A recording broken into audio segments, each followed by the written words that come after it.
Good evening. My name is Dolley Madison, and I'm here to tell you a little bit about my backstory and the important moments of my life. I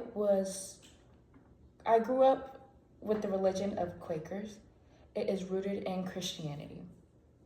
When I grew up, I did not think my husband would die. My first husband, I did not think he would die. So young, not a lot of time with him. He died from the yellow fever epidemic alongside my youngest son, mother-in-law, and father-in-law. It was very tragic.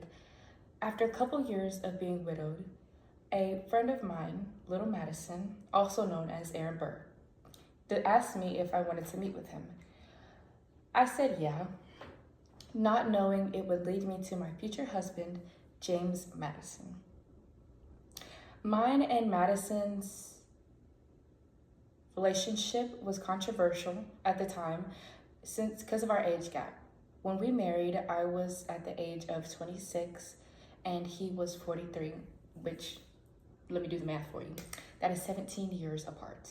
I can see how that can be controversial, but that's what we liked about each other. We liked each other, and yeah.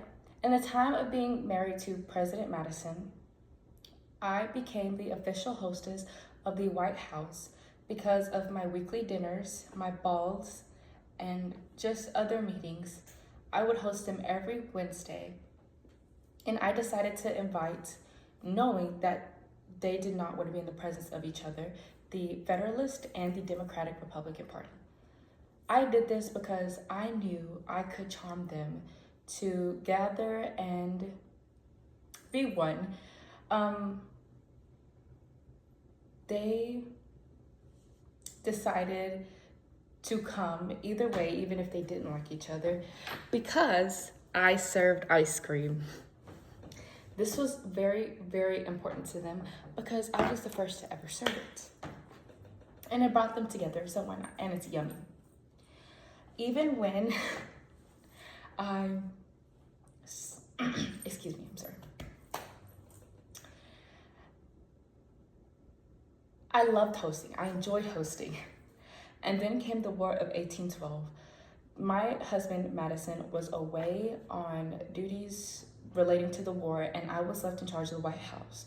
When I noticed that the redcoats were setting the White House ablaze, I decided to get everyone immediately and gather all the important papers and head out. I ordered Paul Jennings, one of my servants at the time, alongside with two other people, to cut out the portrait of George Washington. I did this because I didn't want the redcoats to use it as a way to humiliate the United States if they declared victory. I then saved it. We got it out of the White House. You can now see it in the east side of the newly built White House. After that, I was considered a hero to the US. That's all the important things I could say about me. Thank you, guys.